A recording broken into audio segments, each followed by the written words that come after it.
Hello, everyone, and welcome to the Five Star Joshi Show here on the Fight Game Media Network. I am your host, as always, Scott Edwards, and today we have a big time episode reviewing Supreme Fight 2025 and going through a slew of big time upcoming Joshi shows. I am your host, like I said, Scott Edwards. Welcome.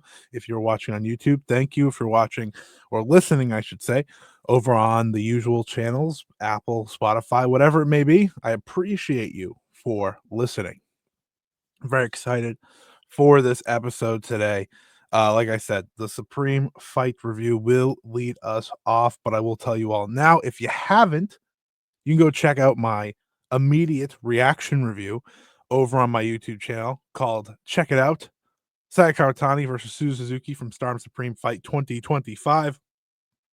I'll get more into the match today, but I did get that review up because I didn't want to wait to talk about what I thought was the best World of Stardom title match in a very long time. So go check that out if you haven't. We'll be doing plenty of plugs here today, plenty going on. So thank you everyone, of course, for joining me. We're also going to be going over a little bit of Taro Okada's year one. Supreme Fight was the final show last year that Rossi Ogawa booked for Stardom before, of course, Bushiroad and himself went their separate ways. So we're going to be looking at Taro Okada's first year and the ups, the downs, and ultimately where we land is a show that is the biggest Korakuen possible in honestly a perfect way to cap off the year considering all the changes that have been made over this past year. It felt like in many ways he was aware of that, and it felt like the cherry on top of what ultimately has been a year of him proving myself, many others, that he's not only capable of doing this but can lead Stardom by, of course, trusting in the wrestlers to push the limits and bring this company to another level. So we'll talk about that after the review. So let's get into it. But first, if you follow me on Twitter, if you follow me on Blue Sky, you may already know about this. But this is kind of the official announcement. The first time I'm talking about this because I am recording this on Thursday. I've been teasing, I've been saying something big is coming on Friday, and that, of course, is none other than the Joshi Informer newsletter every single Friday moving forward. Myself and Rob Goodwin from the Stardom Cast has put together a one-of-a-kind Joshi newsletter covering the entire scene each and every week. We are covering Stardom, TJPW, Marigold, Sareism, Oz Academy. Hell, this week we covered PPP Tokyo. Wave, anything you can think of, we are doing our best to cover it. It will feature news, reviews, previews, like it says there. Some historic moments as well. This is the beginning of what we believe to be something very exciting, very big for Joshi overall in terms of the content space. Joshi Informer, like I said, every Friday release.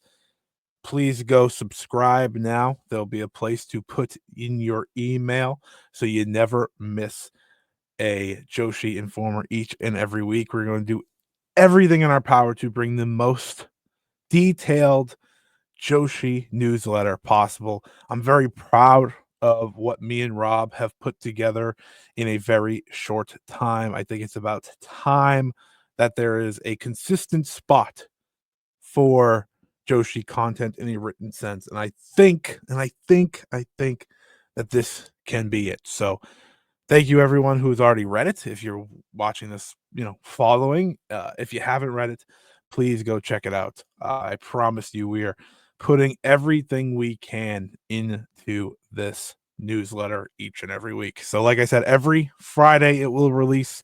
So keep an eye out on that. Now let's get to Stardom. Like I said, Stardom Supreme Fight, a superb show headlined by two of the best matches of the year so far, including a world title match that is going to go down for me as one of the very best they've done. So this show was, like I said, in front of 1,614 people in attendance, standing room only, sold out at Korakuen Hall. And I said this last week because we already knew it was sold out and they added standing room. I think that doing this is better than, say, doing a big venue where it's half full or not half full. They pump the buildings and so on, but it's gonna be loud, it's gonna be exciting, it's gonna bring up the show. Sure, you may sell a few less tickets, sure, the tickets may be a little more cheaper, but there's nothing better than a sold out Korakuen Hall, and this show felt every bit of it. So Supreme Fight has also served as the anniversary show for Stardom in years past. This was the 14th anniversary Supreme Fight 2025 in Korakuen Hall. So this show, ultimately, when you look at it, to me, is a show of simple Korakuen type matches for what Stardom has put together, and two dynamite main event caliber bouts. So, like I said, let's dive into this. You open the show with a pre-show 5-minute time limit draw between Akira Kuragane and Yuria Hime. Obviously, we talked about their debuts last week. I think there are strides to be made with both of them. Obviously, they're again brand new wrestlers, but I think there's a lot to take away, obviously, from Kuragane, who has something there, right? You see the confidence, you see the charisma kind of jump off the page, I'd say, when it comes to her. So, I thought this was a fine 5-minute draw. Honestly, probably better than you'd expect again from two rookies. So, no complaints here. I thought they really brought it in the opening match. And then on the opening match of the main card, you had Azusa, Naba, Momo Watanabe, Rina, and Tekla defeating EXV's Hanako, Maika, Miyu Shirakawa, and Waka Tsukiyama. Simple undercard tag here, not too much to take from it. Hina and Lady C defeated May, Sarah, and Rian. They're starting to build up Hina for a future of Stardom title match. We'll talk about that more when we get to the review for the my my my blind New Blood show. We'll talk more about her when we get there. Next up was the Koguma versus Ranna Yagami match. The first match really to sink your teeth into. I thought they had a solid back and forth battle. Honestly, the simplicity of a match like this, right, is giving Ranna Yagami the opportunity to have a singles match in Korakuen Hall. Obviously, she has had opportunities being part of the 5-Star Grand Prix, being part of the Regina de Wave tournament, but now she steps into the Stardom ring in a normal singles match, obviously with some stakes here with the, having to do the pose and whatnot for Koguma, sure. But either way, this is what you want to see for the young wrestlers. This is what you want to see for the Aya Sakuras as well and the Sayaka Kararas, right? You want to see them step into matches like this and get the opportunities, which we'll kind of talk about is coming up this weekend for one of them specifically. And I thought they had a very solid match. When you watch Koguma, you are often reminded that she is so much better than, of course, just the comedic spots that she does on many, many house shows, right?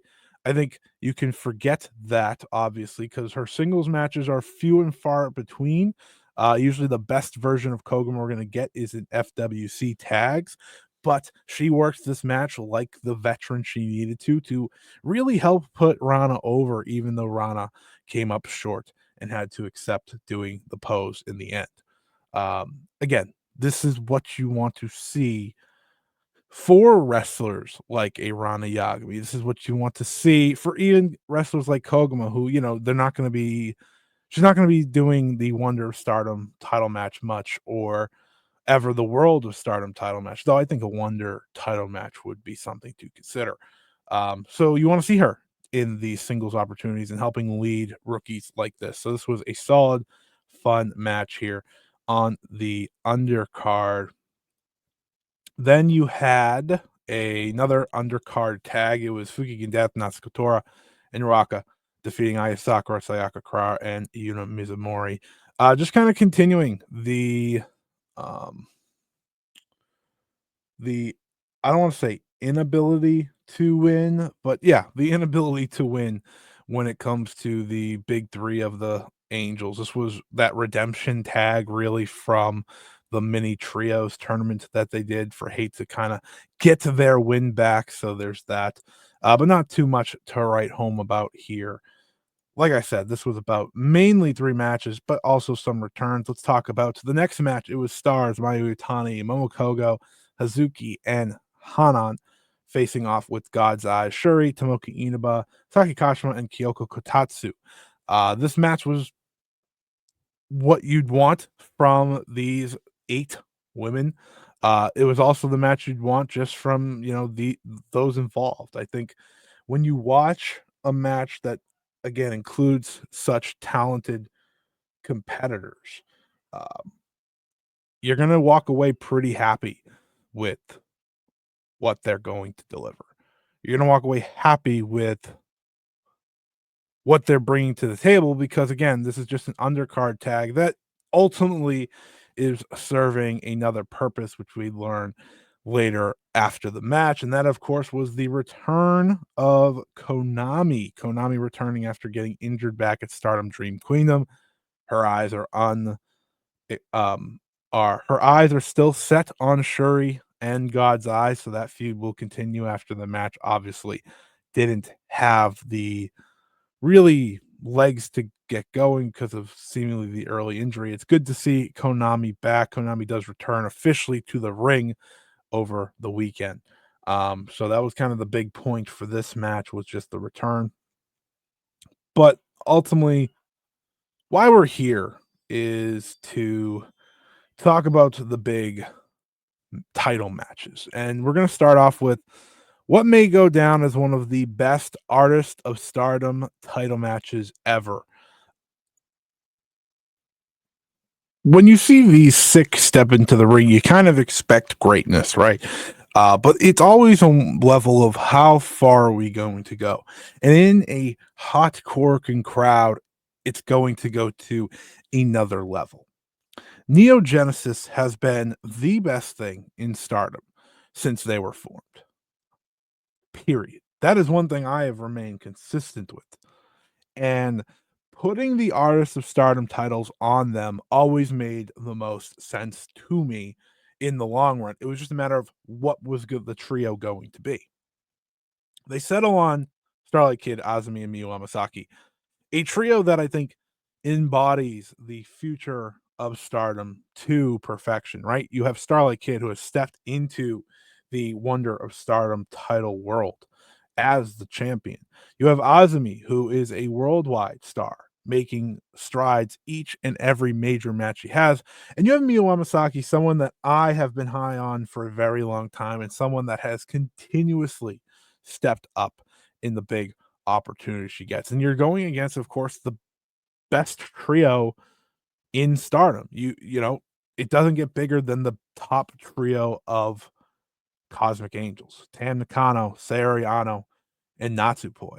And this match just hit the level you want to see from these 6. Starlight Kid and Natsupoi wrestled their usual moments in this match to a crisp, fun, exciting back and forth. But ultimately, where this match really picks up, where this match really gets to that highest level, is when Azumi and Sayori Ano share the ring with one another. These 2 were simply sensational against each other. It was one of those times where you watch them, you're like, why did Azumi not challenge Sayori Ano for the Wonder of Stardom Championship? We are still sitting here with no Azumi challenge of either the Wonder or World of Stardom titles, which is pretty crazy to think about. But these 2 back and forth, continuous shocking roll-ups, continuous near falls, continuous saves by their partners. Every single moment was great. You're playing to the crowd. You are bringing the crowd into the match. You're making the crowd be about the match, right? They are reacting in a way it feels like the hottest match in the world. It was truly one of the best Artists of Stardom matches ever. It's a short list that this joins, right? This isn't like, oh, it's like the 10th best. No, it's probably easily top 5. You just have to go back and talk about it, look at it. But this again, sensational work from all 6, and seeing Miyu Amasaki get 2 belts, awesome moment. Seeing Starlight Kid get 2 belts, awesome moment, and continuing that story between her and Natsupoi, where Natsupoi has now watched both of her titles be taken by Starlight Kid. And then you get to see Azumi get a championship back for the first time in what feels like forever. Neo Genesis is the story of Stardom.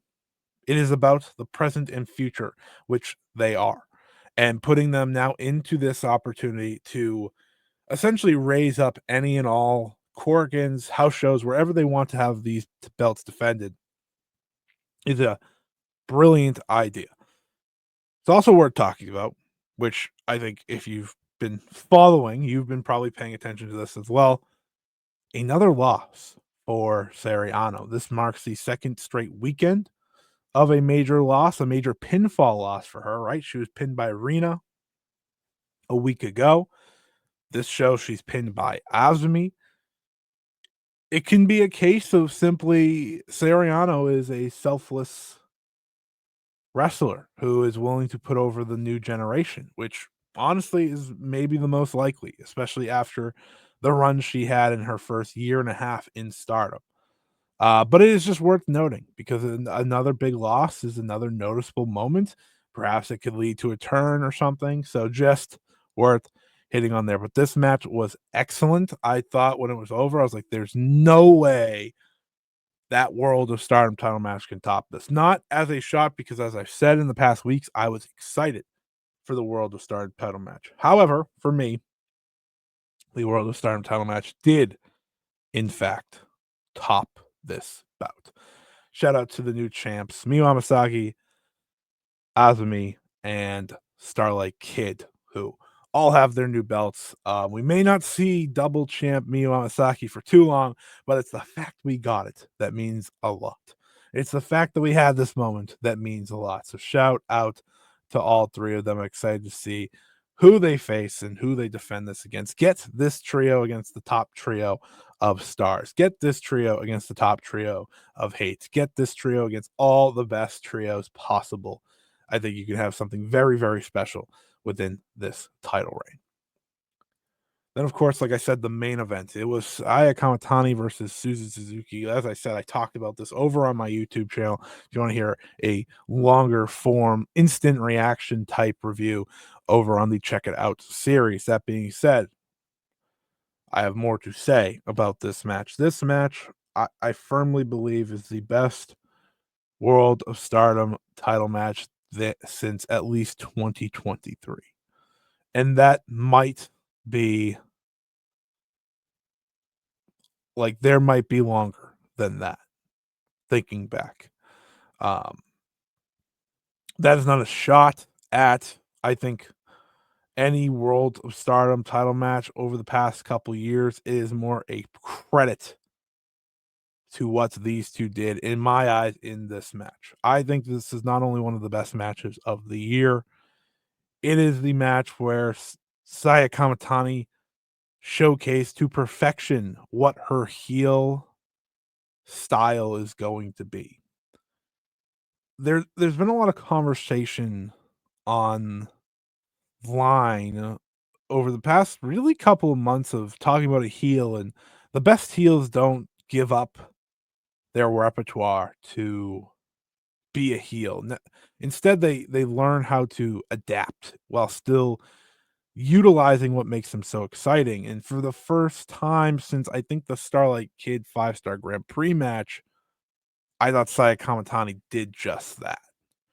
I thought Saya Kamitani was at the top of her game for the first time in a long time, and it was the Saya Kamitani that I remember adoring once upon a time when she was Wonder of Stardom champion. It's a different Saya Kamitani, don't get me wrong, right? She is not taking the big Phoenix splash. She's not doing that anymore. She's not taking maybe the unnecessary risks that made her title reign so sensational and so incredible and so special. But she is back to taking risks and putting fear aside, something that I think she's been very vocal about, and something that you can notice in some of her big matches. When you get an injury like she had, where right, you jump off such a high level and hurt your elbow, it's easy to understand where the fear comes from. Add in, right, the injury to Mina Shirakawa, and again, it's easy to understand where fear comes from. So, watching her in this match, I think really the character, but also the person of Saya Kamitani bleeds through within this new version of her. There is some truth to moments that she has in these matches while also amping them up to 1,000 as this heelish character that tells the world that everyone loves her, everyone can't wait to see her. Hard to argue when it is a sold out Korakuen Hall crowd like never before type. It's hard to argue. And the moment where you see Saya Kamitani put fear aside is on the top rope German suplex from Suzu Suzuki. Suzu Suzuki, who I am about to praise in a few seconds here, delivers a German suplex, but not without the struggle. And I think what you see in Saya Kamitani's face is a genuine fear of taking this move. It is a genuine fear of what happens to me on the fall here. I am falling backwards. I don't know how this is going to go. And instead of the usual roll through on a German suplex, she lands right on her back of her shoulders, on her back. Picture perfect. Just a brilliant moment in the match, a brilliant moment that these two put together, a brilliant moment that, again, Saya Kamitani put fear aside for the betterment of the match. And it's a credit to her to where she is now, right now, as champion. And to Suzu Suzuki, Suzu Suzuki is someone who I have said many, many, many times on the show is the future of not just Joshi, but pro wrestling. And listen, 2024 was not her year. How could it be your year? When you go from potentially being the World of Stardom champion, not once but twice at the end of 2023, to watch that ultimately be taken away, and then to suffer a tough injury midway through the year and enter a tournament and have to try to get back and mostly be relegated to a tag wrestler outside of, the 5 star and then the title match with Tam. It can be tough.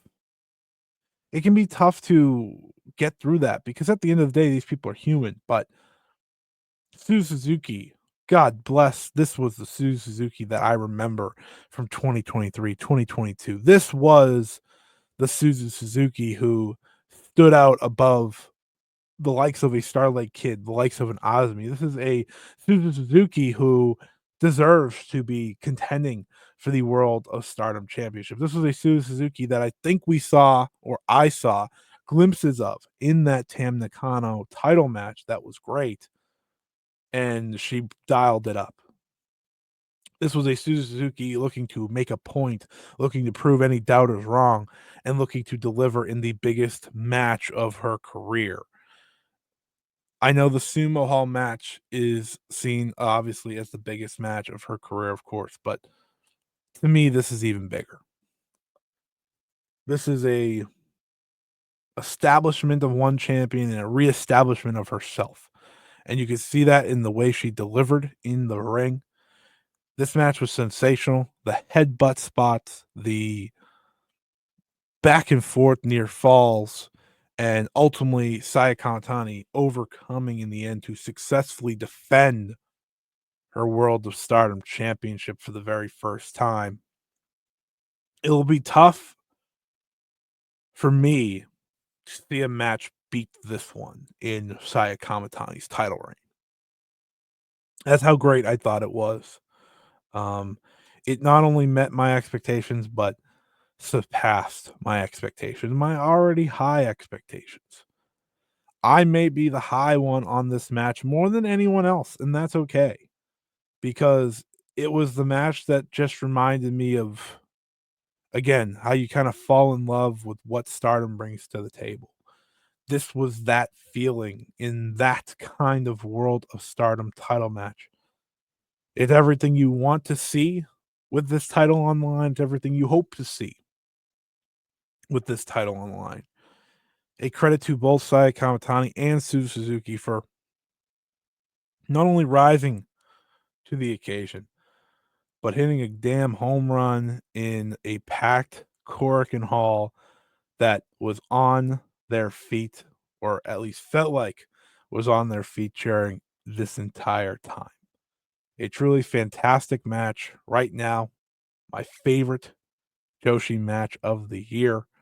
It's going to be tough to beat. There's a lot of greatness coming our way, so, they can beat it, but this just felt perfect. This felt like everything I truly do love about what Stardom can bring to the table.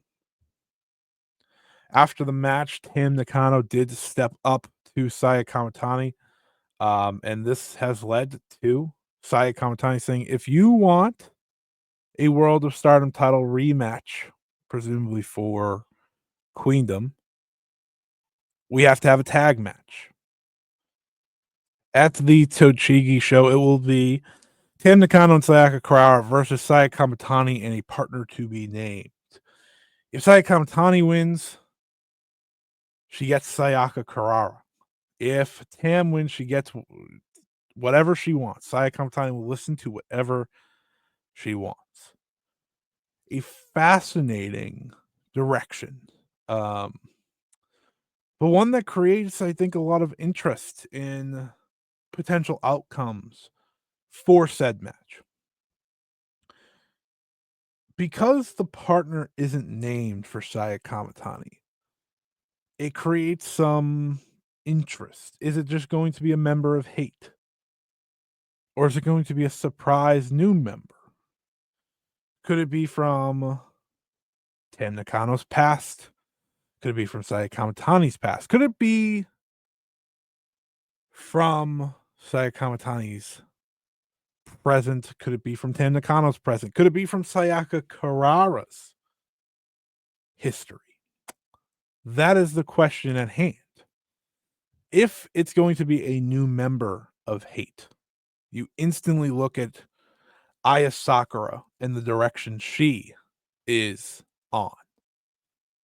She's been coming up short a lot as of late, getting pinned in the middle of the ring. Perhaps Aya Sakura is someone who could fit the bill. Or, which again feels like the more likely option, Saya Kamitani does simply just pick a Hate member. I feel like that is still the most likely option. Maybe she goes for Akira Kuragane. We don't know. We don't know, but I think that is the interest of this tag match that will happen at Tochigi. That'll be the big semi-main, I'm guessing, behind the Arena versus Starlight Kid match. So that was Supreme Fight, a sensational show. If you haven't watched it yet, go out of your way to watch it, especially those last two matches. Two of the best matches of the entire year so far in all of professional wrestling. So let's talk about it. Year one, Taro Okada. Year one, Taro Okada. He has completed his first year as the head booker of Stardom. First off, this is a great time to shout out the great article over on voicesofwrestling.com by I believe Chris Whitehead. It was released on January 24th. It's called The Invisible Success of Stardom's Taro Okada. I think that's a great article to, again, further learn about the background of Okada and his year. But I think it's right that I kind of dive into his 1 year as a whole, as we kind of as he has the chance to, of course, finish out the way he did on this show, which was a sold out, maxed out Cork and Hall with two fantastic main events that kind of again embody what he's done over the past year. So it's not, I don't have to sit here and act like it's a secret that I was Taro Okada's number one fan. I was not for a lot of this first year. I'm not going to sit here and lie.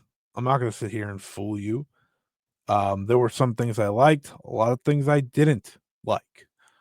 And a handful of those things have come back to bite me, and I admit that. But overall, there is no other way to look at his first year as anything but, like Chris writes in the Voices of Wrestling article, a success. When you see the way ticket sales have trended from a point when he started, they were not doing well, to a point where they are now thriving in each and every way. You have to give him credit. He took a lot of chances, which again, I think is something that if you are a fan of a promotion, you likely want from a booker at the end of the day. I think I've talked about for years, right? With like, so TJPW, for example, you always wanted them to take chances, and more often than not, they went to the surefire bet. And honestly, that works for them. But they took chances last year, and I give them credit for that, right? You look at New Japan Pro Wrestling and the lack of chances they took for a long time, and once everyone was gone, it was like, okay, well, now it's time, you gotta take chances. For Taro Okada, this is a guy who never booked for pro wrestling before, taking over from Rossi Ogawa. And sometimes it showed, but at the end of the year that he's run it, you could see that he has seemingly figured it out. And as he was booking, I had continuously said last year, I feel like the go-to for him, for Stardom, to again get back and settle in and get tickets back on track and so on, was going with Tam Nakano as the World of Stardom champion once again. And that's ultimately what he did. And we saw the turnaround. We saw what she did as champion and the excitement she created. And you mix that with a lot of changes to this promotion. And now, like I said, they're at a certain level. I've written down a lot of the key moments from his first year that ultimately led to a Cork and Hall show at Supreme Fight that was sold out 16-14 in attendance. And I'm going to give my thoughts on how I felt at those moments because I remember. So obviously, one of the moments is, of course, retaining a lot of the roster for Stardom. Obviously, there's something to be said about that. Now, we don't know each and every way how roster members were kept. Some of them just had longer contracts and so on, but ultimately, after Rossi left, a lot of the roster remained. And from there, you set the field for what the next year is going to be, right? You set the stage for where we're going to go, and chances were taken. I still argue that a lot of his role, a lot of what he did was settle into post All-Star Grand Queendom because there were certain directions they had already been going, and we watched those play out that show. But one of the key directions that I think he did make at that show was Starlight Kid leaving the faction, Oedo Tai. That was the start of, and arguably, I think, his best decision, truthfully, in terms of what that would ultimately lead to for Starlight Kid and the company as a whole. Fast forward to the conversion, and we watch Queen's Quest disappear. That is a decision that I know and I remain still upset about because I loved Queen's Quest. I really did. But it opened the door for Neo Genesis. Neo Genesis, the group that kind of feels like, again, the staple, the faces of Stardom now. So, in the end, it's a decision that has worked out. Then you, of course, have hate. Everything about hate. The Saya Kamitani turn at a time where she felt like she was about to be the biggest baby face in Stardom. She instead turned her back on Maika, cost Maika the World of Stardom Championship, and we watch Natsuko Tora win the World of Stardom Championship. I remember my reaction at the Rendezvous shows to that. I was left shocked. I was left stunned. At the same time, Natsuko had won the Wonder of Stardom Championship, a decision that many of us had believed was a long time coming, but it was hard to think about that because of everything that happened. You get rid of Oedo Tai officially, you change over to hate, which is an ultimate transition from the past, right? The only past group that remains, the only historic group that truly remains is Stars. Queen's Quest is gone, Oedo Tai is now gone, and hate is rebuilt as a new overlying faction, and they ultimately take over this company. Everything is hate. And I do think, and I still remain here, that a lot of that group, one, having to go a bit more into the heel shtick even more than they already were. Saya Kamitani learning how to wrestle now as a heel. I do believe it hurt the 5-star Grand Prix, but it also served as a chance to, like I said, learn.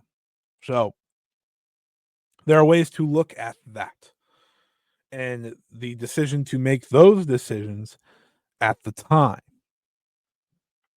Ultimately, you look back at those three decisions. Hate is a very popular group that had their own award show this week. Natsuko as champ, that was a flop. I will not sit here and feel like anything else when it comes to the Natsuko Tora championship run as a flop, because we'll get to it and how it was handled. In Saya Kamitani turn, I was beyond against it. I will sit here and continue to say that I was beyond against the Queen's Quest ending into that. But now we sit here and she's arguably the most popular wrestler in Japan right now. That's how popular she is. That's how over she is. And I do think a lot of that credits does also go to Tam Nakano, which we'll get to in a second. We look at the 5-star Grand Prix, a new form, 4-block format. A little bracket at the end, including an incredible show at Shinjuku Face, which I still think is the best show of Stardom's year. For the ups of the 5-star, there were the downs. I think some of the blocks were lackluster, and then you had the Red Stars B block that was simply sensational, right? Like that was one of the best blocks ever in tournament history. Like that's how great that was. But the main points of the 5-star Grand Prix were this: Tam Nakano goes 0-6. No Tora in the tournament. She didn't want to take part, replaced by Ruaka, and Maika is the undefeated winner. This is still my one thing that I remain pretty set on of how we got here. I don't think it was what I would have done by any stretch. And ultimately you got to where you had to get to. But the Tam Nakano 0-6 run to then win the World of Stardom title on the final day of the tournament against the champion in her first defense while leading Hates, that it was mind-boggling to me then. It's still mind-boggling to me now. I don't get it. Would have just had Tam win the 5-star Grand Prix, especially with the challenge coming like 2 weeks after, and then just beat Tora for the belt. That would have been fine. I think I would have preferred that. But at the end of the day, that is not the direction they went. They went with Maika, who would then lose to Tam Nakano, who went again 0-6. in the 5-star Grand Prix. I will never be fully on board with how that went, but in the end, you got to the point that I had been pitching all year, which was Tam Nakano winning the World of Stardom Championship. So in the end, that was a direction that made sense to get there. So you look at it that way, you accept it. Okay. You got to the point that I would have got to. You just had it be the messiest, I think, version of that. But we move on. Micah lost the challenge 2 weeks later. The tag league was tag league. I don't think it was any game changing thing. It was just another Gods of Stardom tag league to me. So that's just the time of year. But uh, ultimately, over that time, he set up Saya Kamitani and Starlight Kid to be, in many ways, the new faces of the company. Right through that time, you were preparing them to take over, and that brings us to a Stardom Dream Queendom show that is one full of momentum from a year where Tam Nakano is, of course, leading as champion. She has some very good defenses and so on. You have Natsupoi, who's also his champion. I think there is something to seriously give credit for. And again, it's going with the Cosmic Angels, it's going with the popularity. And now you're trying to bring Neo Genesis in a different way because they are not idols. But you're trying to bring Neo Genesis to that level of popularity. I think we're seeing it at hand.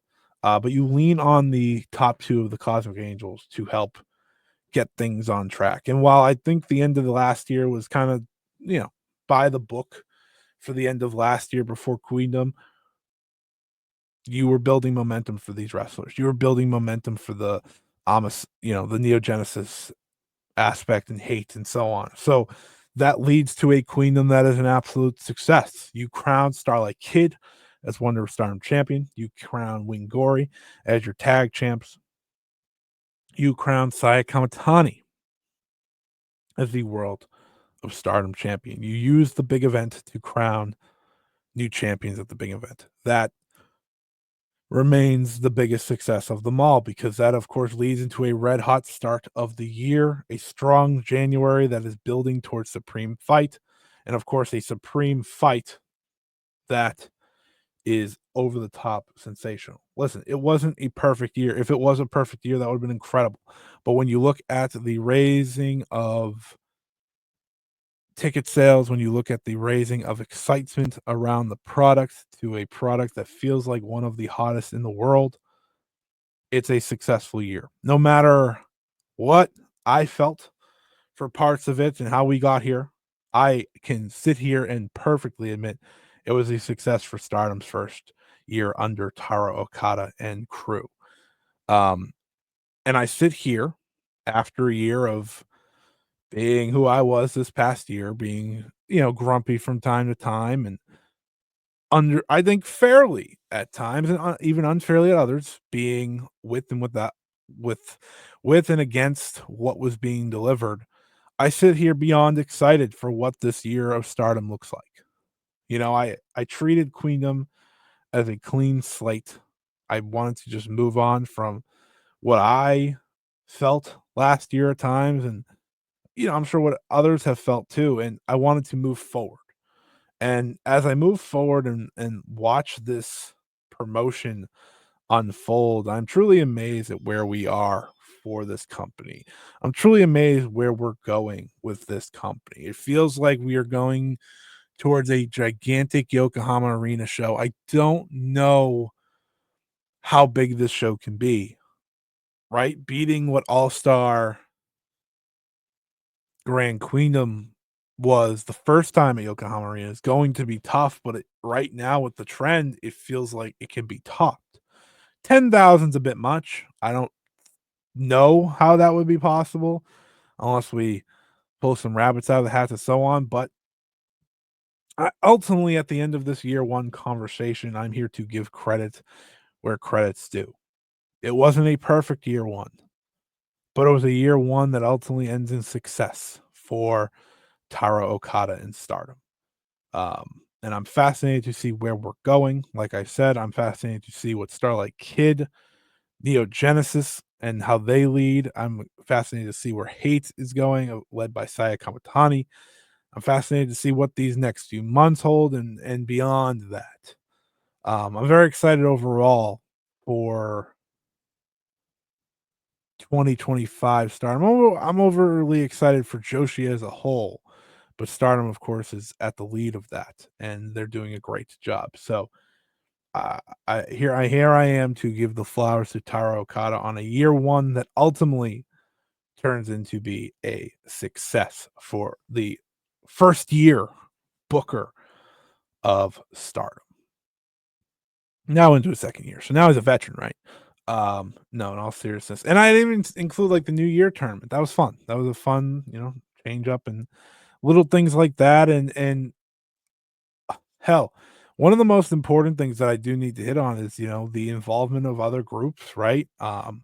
Makes a deal with AEW, which I don't think has been much of a lead point at any point of this, but has all these relationships with Sendai girls and Diana. If you watched my beginner's guide to Stardom, I've talked a lot about this, but enhance those relationships and see Stardom wrestlers compete outside of Stardom. That obviously took a big part. You have a revolving door of some new talent here and there. You give the Inabas more exclusivity with the company, which was a great addition. It's hard to when you put it all together, it's hard to not be really happy again where things are going because of the doors that are open now, seemingly through these opportunities and these partnerships that they formed. So yeah, I again a complete success. I probably have forgotten some stuff. I was just hitting most of the story stuff, but at the end of the day, I think when I sit here and call it a success, that's ultimately what matters the most. So shouts out to this accomplished year, and we're off to a hot start to 2025, 100%. Now let's talk about New Blood. Let's talk about New Blood. I just want to touch on a few of the matches here. New Blood was a fine show. Like it wasn't anything to write home about necessarily, but it was a show nonetheless. And I thought ultimately one match stood out, which was the match you were looking at if you're watching on YouTube. That of course was Devil X Princess Rina and Naba defeating Mizuki Kato and Yuma Makoto from Diana. I thought this match was really good, and the continuation of what Rina has created through New Blood. She has made that show her own, and while she may not main eventing, hell, while she may not be on that show much more moving forward, she has done seemingly everything in her power to show why she's leading by example, show how she's leading by example. This match didn't, I think, have any need to be this good, but it was this good. I also thought the main event was solid as well, and kind of goes into what I was saying earlier with another tough loss for Aya Sakura. If you listen to this podcast, you know how much of a fan I am of Aya Sakura and what she brings to the table. I think she's one of, if not the best young stars on the scene right now. But seeing her come up short, obviously, to Nanami this time, it seems like the continuation of a story we're creating with her, coming up just short and losing in the end. Obviously, the future Stardom title, this match, things are adding up. And not the future, the Sendai Girls Junior tag, my apologies, or junior singles title. My apologies. But her coming up and losing to Nami was interesting. And I thought this was a solid New Blood show, considering it was in this new Tokyo Square in Ibashi arena. It's a weird building, but like everyone's running it this week. The other results on the show: Hanako and Waka Tsukiyama defeated Kira Karagane and Yuri Hime. Kuri Oniyama defeated Rion. They'll be teaming up to face Hanako and Waka Tsukiyama sometime here in the future for the belt. You also had Hina, Kyoko Tatsu, and Tomoka Inaba defeat Hanoka, Kohaku, and Saran. So that is all you needed from that. Just wanted to quickly touch on New Blood. Not too much to dive into there. But let's move forward now here because we have a packed weekend or upcoming week overall for Stardom, starting in Kobe on February 8th. As you see here, the big time match will be Hanan versus Aya Sakura in Aya Sakura's homecoming match in Kobe. I can't wait for this one. Like this match, listen, I think, like I said, Aya Sakura is incredible. There are a few wrestlers on this earth I am more looking forward to their big matches than Aya Sakura's at this stage. So I'm excited to see how she shows out against Hanan on the show. The rest of the Friday or Saturday card in Kobe is like this. Mayu Iwatani, Hazuki Koguma, and Momo Kogo team up to face Tam Nakano, Natsupoi Soriano, and Yuna Mizumori. Should be a fun match. Starlight Kid and Mei Sarah team up to face the two rookies, Akira Kuragane and Yuria Hime. Sayaka Kara and Rana Yagami team up to face Ruaka and Azusa Inaba. Maika, Hanako, and Rian face Azumi, Suzuki, and Miyu Amasaki. Shuri, Saki Kashima, Lady C, Tomoki Inaba face Sai Kamitani, Nasukatora, Mo Watanabe, and Konami in Konami's return match. And like I said, Hanan versus Aya Sakura. And then another homecoming the next day, and a match that obviously jumps off the page. Stardom and Yamaguchi, the return of Mayu Iwatani, the homecoming of Mayu Iwatani, which means we will get the streamer hurricane, which is always an amazing thing to see. Or streaming tornado, the streamer tornado, not a hurricane. So this show is as follows. You have Starlight Kid and Suzuki teaming up with rookie Akira Kuragane against Tam Nakano, Natsupoi, and Yuria Hime. That should be a fun match. I like the rookies now being on opposing sides in tag matches. You'll see Yuna Mizumori versus Rian versus Zusa Naba. You'll see Hana and Momokogo versus Mei Sarah and Miyu Amasaki. Maika and Hanako team up against Aya Sakura and Sayaka Karara. Shuri, Lady C, Tomoki Inaba, and Rana Yagami face Sai Kamitani, Natsuko Tora, Konami, and Ruaka. And then in the triumphant return match, Mayu Iwatani teams with Saki Kashima for the first time since Dream Tag Festival in 2023 to face Momo Oz, Azumi, and Momo Watanabe. First time they're teaming up since Momo Watanabe turned on Queen's Quest in 2021. Obviously, a very big time return match, one that I couldn't be more excited for. Anytime Mayu returns home, it's a special show. It's a special main event, and seeing her get to team with her, one of her ex best friends, as we've talked about, against a reunion of Momo Oz, it's very exciting. I don't know how much of Momo Oz's old offense we're going to get and how much cohesion we're going to get, but any is really cool with me. So I'm really excited to see this match. And then on the next show, which is on the 11th, a lot of shows on the 11th, which we'll get to. Stardom in Hiroshima 2025. Here is your card as followed. You have Azumi Suzuki versus Seriano and Aya Sakura versus Maika and Yuria Hime. You have Hana and Koguma versus Saki Kashima and Rana Yagami. Mei Sarah versus Yuna Mizumori versus Akira Kuragane. Mayu Iwatani, Hazuki Momokogo versus Tam Nakano, Natsupoi, and Sayaka Karara. Starlight Kid and Miyu Amasaki versus Hanako and Rian. That is a preview tag for the upcoming Future of Stardom title match, which we will preview here in a second. And then Shuri and Lady C team with Kyoko Kotatsu against Saya Kamitani, Natsuko Tora, and Konami. So Stardom did announce also a number of dates that some wrestlers will be missing for one reason or another, whether they're on another company shows or they're just taking a little time off. Like Waka's taking a lot of time off, as you say here, this upcoming week. It's a nice thing. It's a nice thing to know who's going to be around, who's not, obviously. So thought that was a nice little thing. I'm not going to go through all of the dates. You can find it over on Stardom's website, though. And then on Wednesday, the 12th, in Osaka, this is your show, including a big time Future Stardom title match. Soriano and Aya Sakura teaming up against Hana and Momokogo versus Rana Yagami and Akira Kuragane. Mayu Iwatani, Hazuki and Koguma team up against Maika, Rian, and Yuria Hime. Yuna Mizumori goes one-on-one with Fukigen Death. Starlight Kid, Azumi, Mei Sarah, and Suzuki team up. They'll face Shuri, Saki Kashima, Lei C, and Kyoko Kotatsu. Tam Nakano, Natsupoi, and Sayaka Kurara face Saya Kamitani, Natsuko Tora, and Konami. And then a Future of Stardom championship match.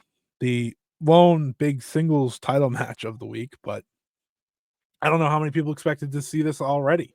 But it will be Miyu Amasaki going one-on-one and defending the title against Hanako. This is kind of the big challenge of this reign. We knew it was coming. Obviously, Stardom is very behind Hanako. This is someone that they are very high on. We've seen it in recent months. One half of the New Blood Tag Champs continuously in big spots. Obviously, a finalist in the Goddesses of Stardom tournament, as well as a finalist in the New Year Unit tournament. She had pinned Miyu Amasaki in the New Year Unit tournament to get to this point as well. The ultimate thought process here is there's a real chance that Hanako wins. Hanako can win this match because Miyu Amasaki has 1 month left before she has to relinquish the Future of Stardom Championship. Do they put over Hanako here? I am leaning towards yes, but I don't think it's a foregone conclusion with Hina obviously soon stepping up. There's a history between them being previous Queen's Quest members as well. So that's what we'll have to wait and see on. But I am going to side with Hanako getting the big win in the big main event. But we'll see. Obviously, we love when the Future Stardom title match is on the line. We'll see how these two mesh against one another, and we'll review it next week. Like I said, if you haven't checked it out over my YouTube channel, the Beginner's Guide to Stardom 2025 is up there. Most of it's still correct, except for the Artists of Stardom Champions, but is what it is. Bound for something to change, but if you're trying to get into Stardom, or if you know someone that is trying to get into Stardom, go show them that now. You can also check out, like I said, a 20-minute or so review about Saya Kamitani and Suzuki if the conversation today wasn't enough for you. So yeah, go check that out there as well. But now we are going to get into a number of indie stuff and so on and so forth, because I think, it's a good time to get into all the stuff going on around the scene. Marvelous had a Marvelous versus Color show this week in Shinkiba First Ring as part of Hikaru Shimizu's retirement tour. The card looked like this. Feni defeated Sora Ayame. Nightshade in her final match in Japan defeated Senka Akatsuki. Senka's incredible. I just want to keep bringing up Senka. I'm going to watch every Marvelous show I can because of what Senka seems to be. Also because I think Marvel's hitting on a strong level. But she had a really good showing here. You had Maria defeat Ai Hozan and Chikayo Nagashima in three-way action. And then your main event, it was Mio Momono, Riko Kawahara, and Takumi Aroha defeating the Colors team of Hikaru Shimizu, Saki, and Yuko Sakurai. This was a quality main event, kind of what you look for. Some nice moments as Shimizu closes out her career. I think it's worth checking out if you have time, because I think seeing Mio Momono, Riko, and Takumi is always worth it alone. So that was a fun trios match. Big preview now here. TJPW Max Heart Tournament. They return to Corkin Hall this Saturday for the Max Heart Tournament finals, as well as an International Princess Championship match. If you're watching on YouTube, you can see the full card here, but I will go over. We will give you some previews for certain matches because there's a number of singles matches that are quite exciting on here, as well as some tags, including a preview tag for the Princess of Princess Championship match that takes place at Grand Princess. Your opening tag will be Kaya Toribami and Chika Manase teaming with Yoshiko Hasegawa. They'll face Kira Summer, Abby Steele, Shino Suzuki in a big singles match, I'd say, for Mifu Ishida. She continues to get some of these as she's joined the company. She'll go one-on-one with Yuki Kamifuku. Obviously, she's going to lose, but a good chance for her to stand out. Ram Kaichou returns to TJPW. She'll team with Raku against Haruna Neko and Mahiro Kiryu. This is kind of where the card picks up from here. You'll see Arisu Endo go one-on-one with Wakana Uehara. Always nice to see Arisu Endo get singles. I see this match, and I think maybe Arisu Endo is Suzume's challenger for Grand Princess. That's my hope. That's why it's my ultimate hope. I'm hoping that's what this leads to. We'll have to wait and see. But I saw that this singles match was happening. I said, this would be a good time to give Arisu Endo that shot. So we'll see there. Yeah, Miyu Watanabe go one-on-one with Uda Takami. So the rookie gets a big-time match against the former Princess of Princess champion. Yuki Aino goes one-on-one with Haru Kazushiro. And then your top 3 matches include a Princess of Princess tag preview tag, I should say. Mizuki and Himawari team up against Rika Tatsumi and Toga. Both Himawari and Toga are two of the 2 rookies I'm highest on in TJPW, so I'm happy to see them kind of step into this spot against the champion and with the champion challenger Mizuki and Rika Tatsumi. So that should be a fun one. And then in the semi-main event, the International Princess title is on the line. Like I said, Suzume defends for the first time since winning it on January the 4th. She'll defend against Jada Stone. Jada Stone, a U.S. indie wrestler. She had a really good showcase, I thought, last year on the Spark Joshi show when she teamed with Mayu Iwatani against Maya World and Konami. Another big opportunity for her to showcase what she's all about. I'm hoping the best for this one. I think this could be quite good, with Suzume obviously walking out successfully defending and likely getting her challenger at the end. So that will be something for us to watch on Saturday.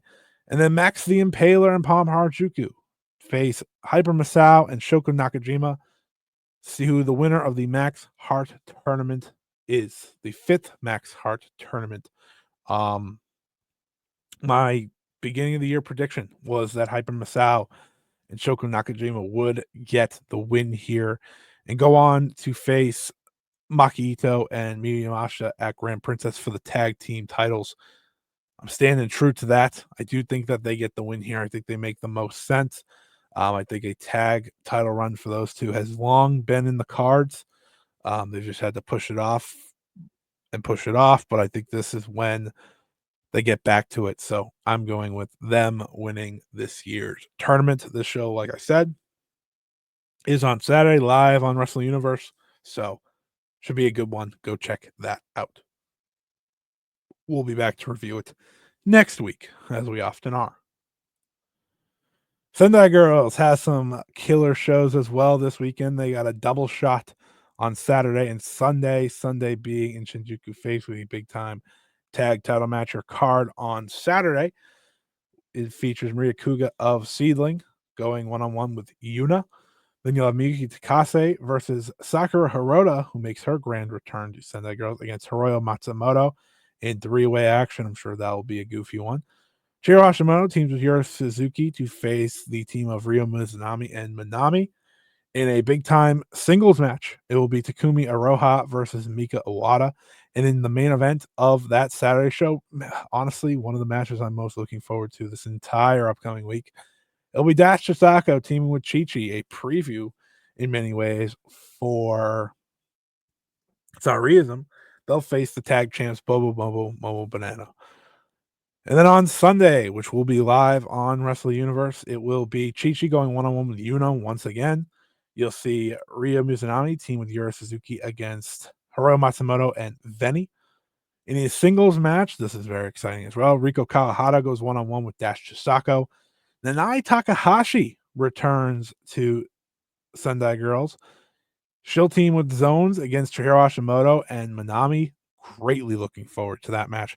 And in your main event, Bobo Momo Banana defends the Sendai Girls tag team titles against Red Energy, Mika Iwata, and Miyuki Takase. We all need Bobo Momo Banana to win here. We'll be reviewing that as well next week. We would love to review both. I don't know when the Saturday show will get up on Wrestle Universe, but hopefully we can kind of hit on both matches both shows next week. Also on Sunday is a big time Oz Academy show at Shinjuku Face. This is, like I said, a massive show here. Lots going on.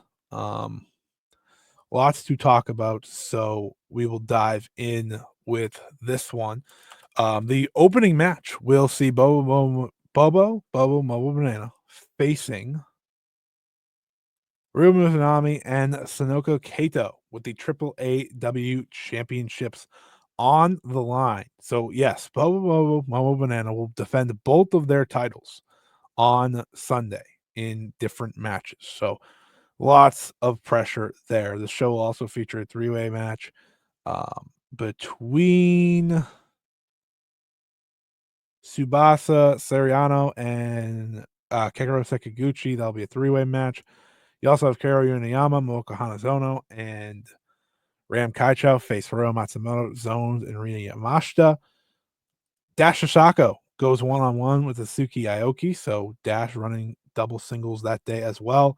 And then in your main events, for the first time since winning the titles at the end of 2024, FWC will defend the Oz Academy Tag Team titles against the team of Akino and Kohaku. I'm very much looking forward to this match. I do expect FWC to successfully retain the titles here, but we'll review that next week as well. Like I said, it's a very busy week in Joshi. Not major shows outside of the TJPW show, but a lot of big time title matches up and down the cards here. SEAdLINNG will be back as well next week. They have a big, or not a big, but a Shinjuku Face show, main evented by Veni, Nagisa Nozaki Makoto versus Yumika Hoda, Ayama Sasamura, and Unagi Sayaka. The show also features Hanori Hana going one-on-one with Stardom's Ruaka. Now it's time to quickly dive into Marigold to give a further preview. They were off this past week, so not too much to go on here. The only worth or notable aspect was Utami had an interview with No Guarantee magazine, kind of just naming competitors she'd like to face for the Marigold World Championship, naming the likes of Io Sky, Sari, Mirai, Mikuano, Veni, Jungle Kiona, Miyu Yamashita of TJPW, and X being a wrestler from her former promotion that she didn't want to name. So that was the most noteworthy stuff from this week in Marigold. But quickly to touch on this, Marigold does have a big time Shinjuku face show. A lot of Shinjuku face shows this week. Before that, let's quickly review this. Nanae Takahashi going one-on-one with Meiko Satomura, 15-minute time limit draw this past Friday. Really fun match between two legends at the Giant Baba show. You know, it's kind of surreal. We're going to unfortunately be watching both of these wrestlers retire this year because they're both wrestling at such a high level. A level that honestly I'm not sure we can fully appreciate um until they're gone. Like I appreciate it. I really do. I appreciate what they're bringing to the table and what they're able to do, but it's insane how good they still are. They're still among the very best on the scene, and they're both wrapping things up over the next couple months. Um Getting to see them share a ring one more time in singles action was also very special in Cork and Hall nonetheless. So if you haven't seen this, well worth your time. But that wasn't it for Nanae, as she also went one-on-one with Chanyota at PP Tokyo's show. The final passion match. This was very good as well. Chanyota has just made such incredible strides. If the last time you saw her was the Stardom New Blood tag match, which is a year ago now, you are missing out. I think she has just continued to grow from there, to the point where you want to see more of her. This was a match she asked Nanae for and got, and she thrived in it. She is someone who, again, if given the opportunity, I think Chanyona has some big matches ahead of her. Um, at least that's what I hope, because she's so talented. She's so good, and her style is simple, and you saw it a lot in this match with Nanae. It's forearms, it's a bit of a power game, and she'll try to do the best of what her opponent does to her. That's really what she brings to the table, and she did a great job here against Nanae Takahashi, something that can be difficult for competitors. But Chanyota stepped up and she delivered. So if you can get your hands on this one, I'd definitely check out this match as well. Like I said, Chanyota will make her Marigold debut this Friday. So by the time you're listening to this match has already happened. But to quickly go over this show as a whole, you'll see now Chicago 1-on-1 with Ryoko Sakamura. Riara and Ryoseto face the Dark Wolf Army, Chiaki, Nagisa, Nozaki. Mirai goes 1-on-1 with Megaton. Utami Hayashishita goes 1-on-1 with Yuki Minami. Nai Takahashi and Seri Yamaoka face Chika Goto and Natsumi Shosuki. Mai Sakurai and Chanyota face Miku Aono and Naho Yamada. And in the main event, Victoria Yuzuki defends the Superfly Championship for the second time against Misa Matsui. I do think Yuzuki wins, but I expect that match to be awesome. I'm really looking forward to that one. And then as well on Tuesday, like I said, Tuesday's a holiday in Japan, so everyone's running. On Tuesday, they'll have another show which features Misa Matsui going 1-on-1 with Ryoseto. Now Ishikawa going 1-on-1 with Riara. Natsumi Suzuki teaming up with Naho Yamada to face Yuki Minami and Riko Sakamura. Also on that show, you'll see Mai Sakurai and Miku Ano team up to face Chika Goto and Mirai. That should be really good. Tani Hashishita and Victoria Yuzuki got a tune-up match. They'll face the former tag champs, the Dark Wolf Army. And then Sari Yamaoka and Nanae Takahashi face Bozilla and Megaton. They also announced the card for next Friday, so we'll just quickly go over that. I'll obviously give a rebuff next week, even though it'll already be over. But Mitsu Matsui goes 1-on-1 with Ryoko Sakamura.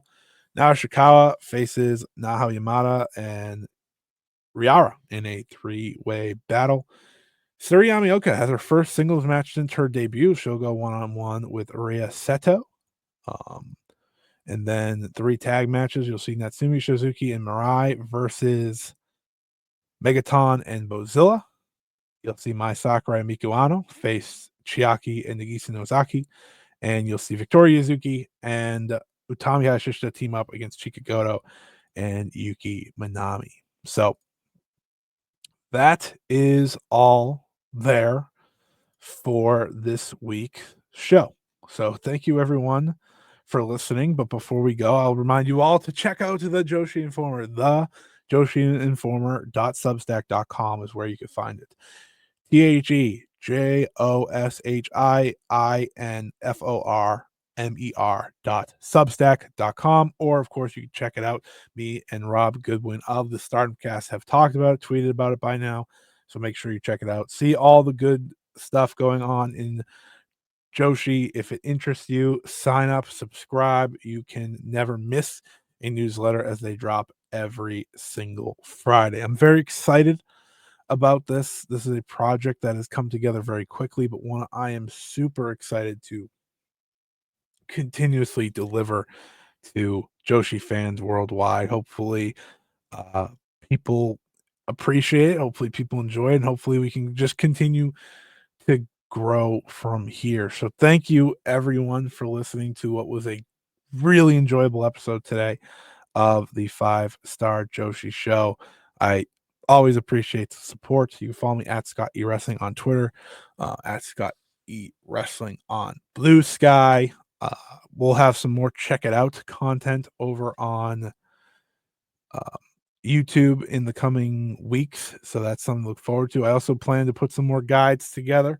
We will have a Marigold guide in the next couple weeks as well. If that interests you, you want to learn more about that promotion. So check out the YouTube channel, youtube.com/@Scott E Wrestling. Thank you everyone for listening. And until next time, see ya.